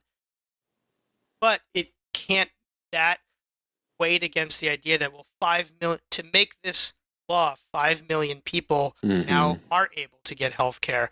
And we just need to do better about those situations. There's a fuck, man. I don't know anyone's name. I can't remember the name, but there's a concept I learned from a political scholar, and I don't remember what it's called now. But it's like basically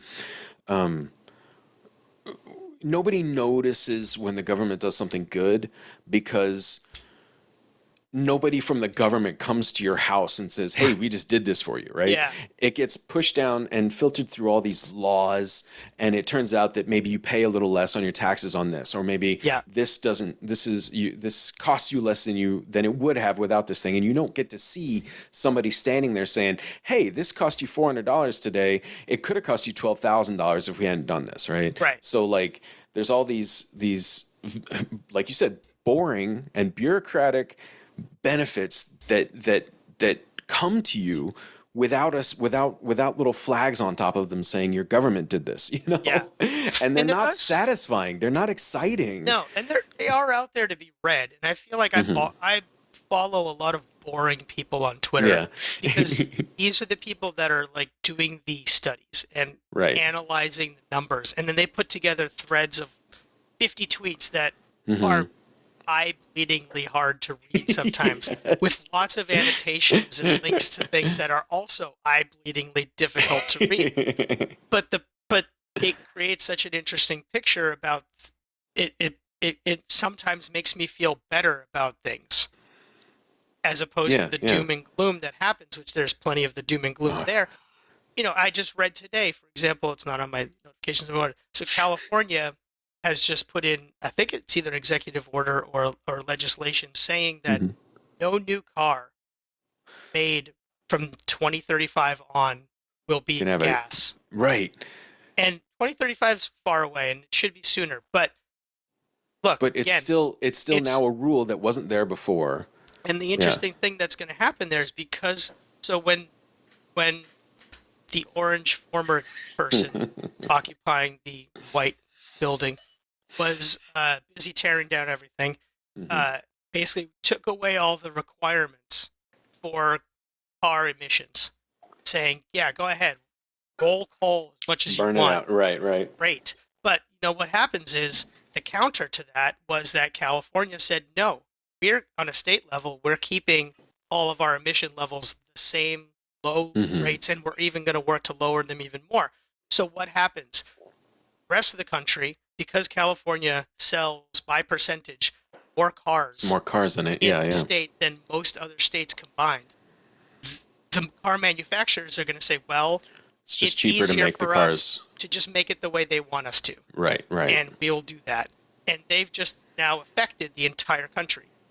And so, Absolutely. yeah, with this EV thing, there's now this whole thing where the rest of the country is also going to basically be mostly selling electric vehicles by Yeah. 2035 because it's just not cost efficient for them to do gas and electric just for California. Right, right. So I And dig that. yeah, and I am absolutely thrilled to hear that. I'm sure that we both have friends who are pounding their fists saying it should be 2025. It should be. And It it totally should. should be. It It should have should, been but 2009. Like not it, yeah, for sure. Yeah. but that time has passed. It's Hmm. what do we do today and What do we do tomorrow? now? Yeah. Oh man, I don't I don't have a good segue to get us back to Jacob's ladder. I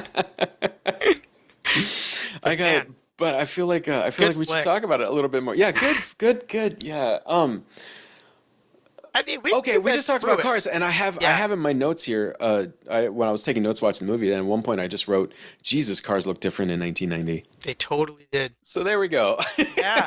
It's weird because I see like a cop car in Jacob's Ladder that is probably a model year 1990 cop car, but I'm Mm. like, wow, that looks like a 72 Caprice Classic. Yeah. No, nope, it's a 1990 Ford Victoria or something like that. Was it Crown Vic?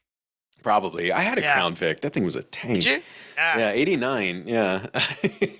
Nice. Jesus, here I am like, we need to talk about Jacob's Ladder. No, let me talk to you about this car. I ran into a telephone pole one time. There, I want to talk. Okay, so there's a one big thing about this movie that I want to talk about, and I think I don't know how you feel about chiropractic medicine, so I think I may be dancing into I see a one minefield here. sometimes. Do you see one? I Okay, did see one before the pandemic started, just yeah. because. Yeah. Yeah. It. I have had so I have some back problems, Mm. and I've had a bunch of friends tell me I need to go see a chiropractor. I've even had, well, no medical practitioners have told me that, but I did a little bit of research, and it's hard not to let the origins of chiropractic medicine affect my opinion of current chiropractic medicine. But I don't know if you Okay. know this or not. I The, don't. the guy who invented chiropractic medicine, Okay. Can I guess? Hold on. he, Okay.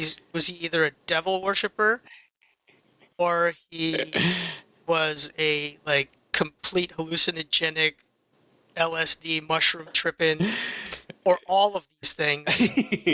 he was actually a weirdly weird religious fundamentalist, Of except course. in a so he invented chiropractic medicine during a seance. He says that it Okay. was told to him by spirits Okay. during the seance, and I'm gonna limit my. There's a lot of weird like racist stuff built in, Mm. of course, because that's built into everything.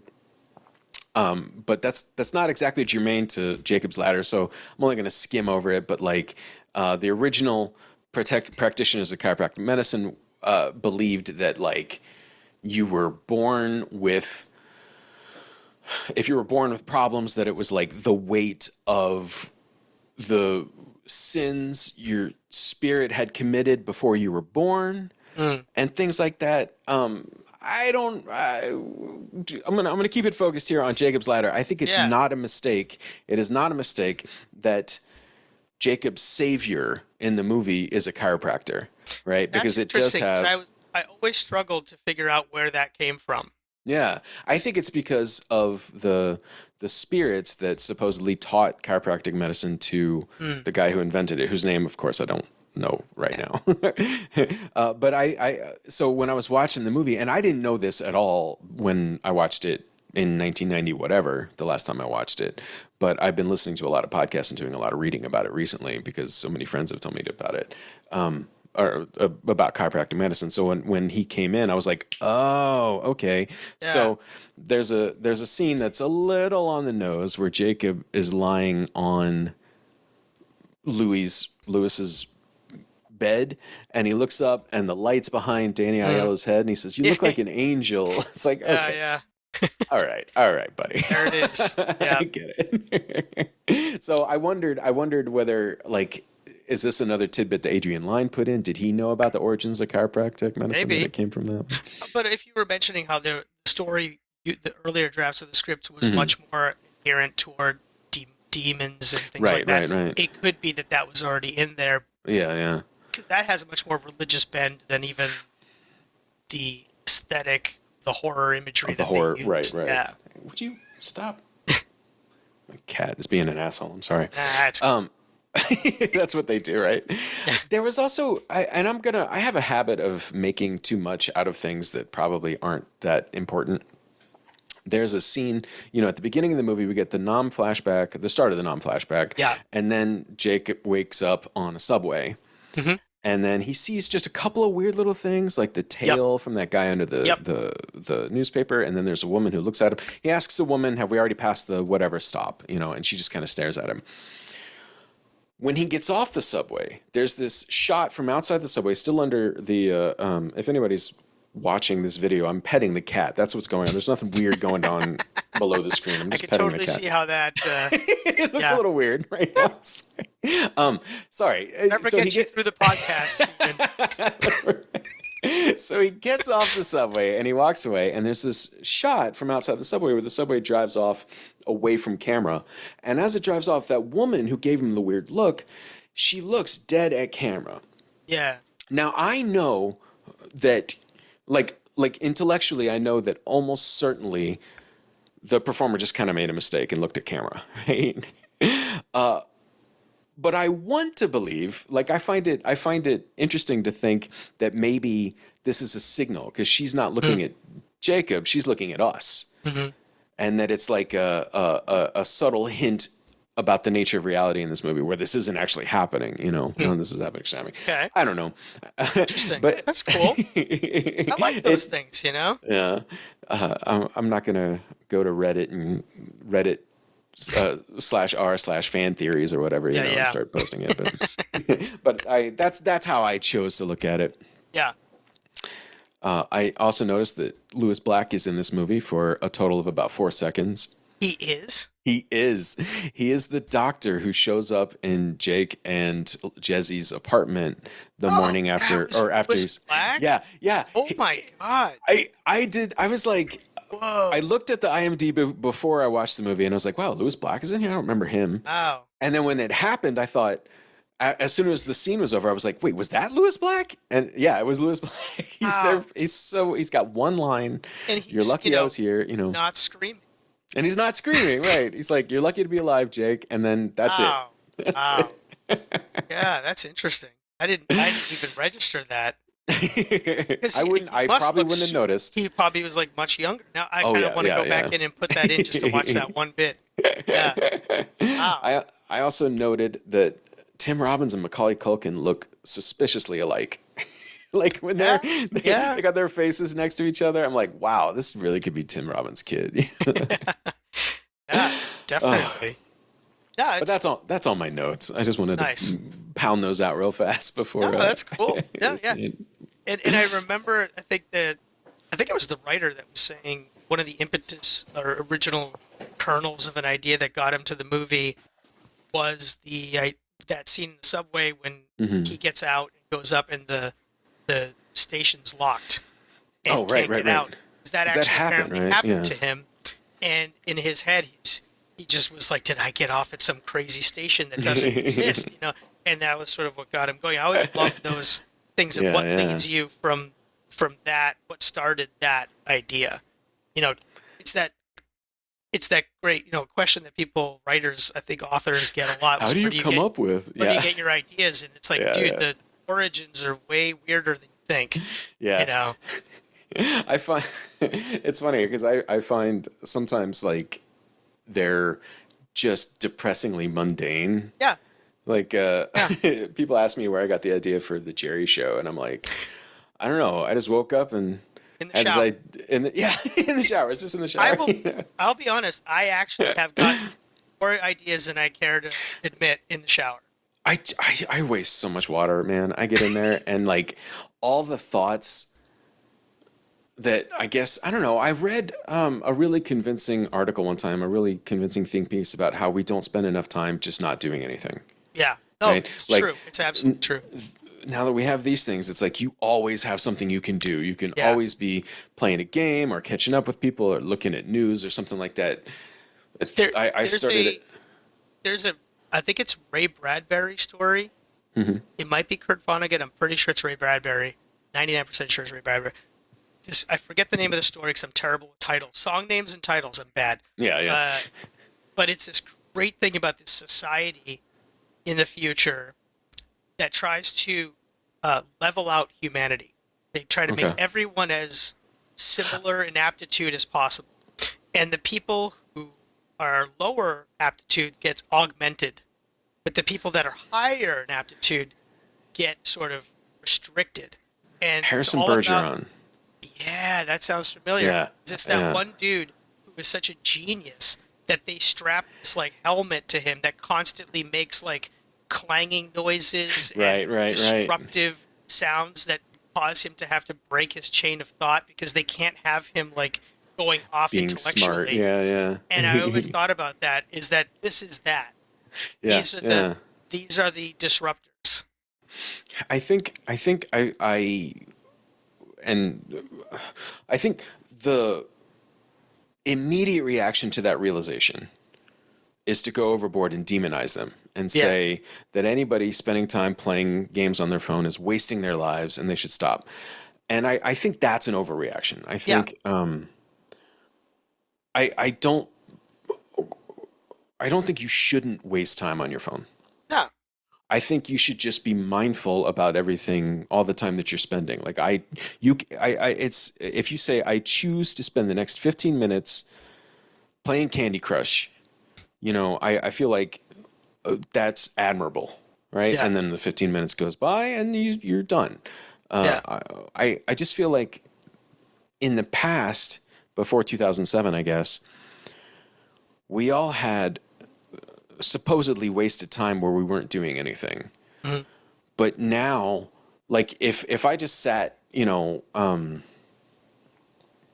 know, it's going to sound really weird and I apologize, but when I was a teenager, I would like go to the bathroom and then sometimes I would just sit there for way, way longer than I needed to. Yeah. Like I was done. I was just sitting there because I didn't want to be out in the living See, room with my I family or was a whatever. book guy. I bring a Oh book. yeah, to bring the book in there. Yeah. I uh, still. you still Oh yeah. I feel like in the past when you don't have a phone, I shouldn't say in the past, when you don't have a phone in your hand and you're sitting there doing nothing, you actually have the opportunity to kind of let your mind wander. When you do have a phone in your hand, you're sitting there doing nothing, it's really easy to pull that up and then your mind doesn't get to wander. Yeah. And I feel like that's bad. Like you Yeah. should be able, like there's so much good that comes, at least for me personally. Like I've started making myself, I go out to the little pond behind my building at work and I just force myself, I'm just going to sit here, not going to take the phone out. I'm just going to sit here and stare at this lake for the next 10 minutes. Sure. And it's been so beneficial, just like letting my brain run around. I come up with Nice. different ideas and stuff. It's great. Yeah.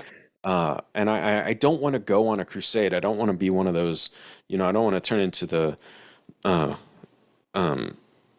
Carrie A Nation and her temperance union, right? Smashing people's phones out of their hands or something like that. I don't want to become that. I think there's a lot of value to the phones, Yeah. and you should stay connected and use it. Just choose. But I think it's also the idea that some of the things that people like, the phone is more than just a phone, right? So it's music player. It is, the social media, video games. It's your newspaper now. Yeah, It is. yeah, It could yeah. also be your book because you could certainly get a Kindle app on there. So what If you're people, listening to audiobooks, for sure. yeah, audiobooks. So what people used to do, it's replaced more than just even playing games or being doing nothing. It's just that it's brought it all into one place. So where people used to read a newspaper in one spot, Yeah, listen to music in another spot, read a book in a completely different thing, it's just combined all of those things down together. So it causes the appearance that you're always doing nothing on your phone. yeah, But you yeah. could actually be doing a lot of Could be things accomplishing a lot. Yeah, yeah. that used to be just separated down to different locations or different activities, right? I think. Okay, I'm only hazily remembering this, but I remember a post that went around social media a while ago where it was a photo of a bunch of young students in a museum. And they were all like looking at their phones in the museum. And the person who posted the photo was like, oh, look at these typical kids these days. They're sitting in the middle of an art museum. And then somebody reposted that and said, well, actually, I was the whatever, the chaperone on this Chaperone. field trip. Yeah. This is a field trip. They had all just been through the art exhibits and spent plenty of time on them. And now where they were looking up the supplemental information that came from, the QR codes or whatever on the exhibits. You jackass, And that So, does yeah. happen. That does happen. Yeah. It is incredibly useful. It is also incredibly time wasting. It is. It's I both. guess, man, it's so seductive. The simple answer Yeah. to everything. It doesn't matter what it is. Yeah. Every question, the simple answer is so seductive. Oh, phones are bad. Get rid of your phones. Yeah. And it's never right. Yeah. It's just never right. No. Everything is nuance, and And unfortunately, a lot of the dialogue and discussion and debate often tries to boil things down into that simple answer. soundbite is what we used to call it, right? Like Yeah. a bumper sticker Tagline, answer. Yeah, logo. now it's Yeah. yeah. Now that Twitter doubled its character count, you can't really say tweet sized anymore, Right. because and I see a lot of threads and stuff. But yeah, uh, it's it's really easy to say something short and confident and sound like you have the right answer. Right. Yeah. Man. Anyway, um, do do we cover everything? Did we talk I about think the? so. We get it all covered. Believe we have. So okay, just curious, just out of curiosity, do you think you would have rather the movie ended without the ascent? No, I think I'm cool with it. Yeah, I think I'm trying to think. Remember, I think I was cool with it even back then, back in the yeah, day. I think I'm more cool with it now, just because as a parent, I get that sense of loss, and I get the wanting to have one more moment with mm-hmm, your child that you lost, which I can't even imagine. yeah, Uh, yeah, and so for me, it resonates more now, maybe even more so now than before, because there's that I know what those feelings are, and I know right, right, how that would could maybe feel. yeah. Like you at least know, and it must be awful to think about. I'm not trying, but now you have a point of reference. Like you could say, if I Mhm. didn't feel this, that would be Yeah, really bad, right? yeah. Uh, Speaking of the ascent, I read that there was a producer suggestion that at the end of the movie, Jake climb a literal ladder, and that would have been Mm. so stupid. It reminded me of Yeah, there's a sci-fi movie called Enemy Mine. I don't know if you ever saw it. It had I Luke remember Gossett that. Jr. Louis Yeah, Gossett Jr., yeah. yeah, and it was fun, and it was Dennis or Randy Quaid, Randy right? Quaid, yep. Yeah, but there's an actual like literal mine in that movie that wasn't in the original story. Oh, And that was from a producer saying, well, it's got mine in the title. It should have a mine in the movie. So the bad guys I, now are at a mine where they're enslaving the oh aliens. my God. um, I like, and this is, I don't know if this is characteristic for me or not, but I like the very subtle sort of victory at the end that Jake Hmm. goes through, because like the thesis of what we're seeing is that, if you are at peace with death, then it becomes okay. It becomes Yeah, beautiful, right? And it doesn't make a lot of sense to me that if that's the victory condition, if that's the goal, that there should be any kind of dramatic showdown. And yeah, because he's coming to peace, right? And right. that's what we end up with is he's there in the house, nobody's there. He sits down, takes some time, and then he's at peace. And that's Yeah, what I think coming, like, I don't know if I've ever been at peace with anything, but it seems like that's what it looks like. yeah. Right? Well, it's the idea. Like, I'm just going to stop running. I'm going to stop chasing. I'm going Hmm. to stop doing all these things. And it's the moment when he sits that things I That think it even turns around, yeah. literally shift, because I think the sun comes Like the out light changes for sure. and Yeah, the yeah. light changes and he goes to the stairs. So it is that idea that Yeah. when you've allowed yourself to stop and just let it be what it is, you'll get what you want. And I think I can make a really, really sweaty connection here between what we were talking about, how like it's not the big melodramatic gesture that gets Yeah, him his victory. It's yeah, anyway, whatever, and yeah, that's what we were yeah, talking yeah. about. Ah. That's trying too hard. I think I know the answer to this, but just to put a cap on it, did it hold up? I think so. Yeah. I think so. I Uh, really dug it. It's got enough. I like the fact that it's oppressive in nature for a hmm lot of the film, Yeah. minus the ending. It created an amazing mood, Yeah. and whatever little analytical hiccups that I might have had, I still wasn't bored, and Right. Right. Right. I didn't check out. I think it's telling to me, and maybe this is just me. Maybe I'm exaggerating here, but even after all the years, the intervening years, and all the weird stuff that I've put in my head, like through festivals or just watching movies and stuff like that, the imagery from this movie that's 32 years old is still strong enough to kind of Yeah, upset me and disturb me. Like the yeah, the hospital scene, and especially I keep talking about it, that house party scene, so upsetting. yeah, And I really admire the that it held up. At least, I mean, specifically in that way as well. yeah. Well, cool, man. Great talk. Great time. We did a little bit of a movie talk in there. Yeah, yeah, we had some in there. Do you want to plug anything? I guess it's been like a month since we talked. Yeah, it has. I Uh, they finally announced our second season of the show that I'm on, Oh, yeah, yeah. Very which was cool. cool. I think they had already by the time we'd done the last one. I just didn't know Hmm. it. 'Cause Just then I found the article that came out in early July that I totally missed. But yeah, I guess I don't think we talked about it, but I'm currently a staff editor on 10-Year-Old Tom, the HBO Max animated series. So Very cool. there Congratulations. is a second season. So because we are doing it right now. Doing it. That's very Yeah. cool. I'm gonna plug something else for you because it's very Okay. sort of self-serving for me. This isn't going to come out till Friday, which is when I'm going to announce anyway. So anybody who listens to the podcast before the evening will get a scoop on this. But you have a short film that's been officially selected into the Bizarre Land Film Festival. Thank you. You have a sort of experimental short called Qu'est-ce que tu fais dans mon rêve? Nice job. Probably did better than I can.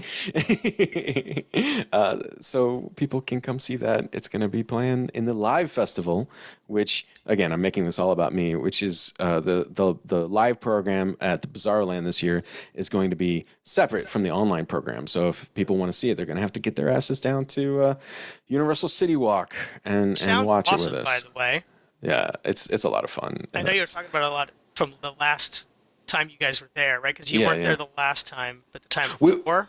We Right? were there last year, You were, but that was okay. our first time ever being there. Right. That was Yeah. the big get that year. Big get, yeah, for Yeah. sure, yeah. That's awesome.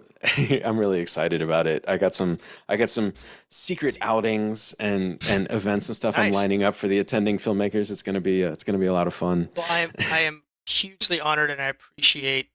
I'm glad I'm to glad have you it, dug man. it. Glad you dug it. It's a gorgeous movie, man. It's really Thank great. I hope it gets into bigger festivals and more important ones Oh. than mine. No, honestly, I think because you and I had talked a lot of, and I always felt like I love the kind of stuff that you program, and I love watching when you did even though when you did the virtual fest because that was Mhm. easier for me, I could just check it Yeah, out. for sure. You know? Yeah. And it's just an amazing breadth of uh, subject matter and talent and style, and I always was like, it makes me want to do something weird, and I feel like that must have bubbled up in some way. So I did a little bit of background. I did this short in between seasons on Tom On Tom, yeah. because I had finished the year season one, and I just was thinking I need something of myself out there. I want Yeah. to put something out there, and what's the easiest, quickest way I can do that? Just let me do it, but then I can have that freedom of just doing whatever I want. Like I don't answer to anybody. I just do stuff, and it's a lot of experimentation, and it was doing a lot of things that some people have said, you can't do that. Well, let's try it and see. Guess what? Well, I'm thrilled to have it, sir. I'm Thank very, you. I'm Thank you. very glad that's going to be part of my lineup. I appreciate you I'm submitting it, excited. and I will continue after this is over to needle you and try to Please. annoy you into coming out here. Hey, man, I'm already giving it extremely strong consideration because, look, it just sounds awesome. It sounds like a lot of fun. Well, very cool. Very cool. Thank you again, sir, for being Thank here you. on my podcast. I'm going to shut off this recording now because my tailbone is numb, and I want to walk around. Fair enough. Fair But enough. Jacob's Ladder, everybody should watch it. It was good. Maybe not everybody. I don't know if my mom would enjoy it, but you know, You can always stop. Yeah, you You can always just pause and get it. skip scenes or something. Yeah. Don't do that. God, don't do that. Okay.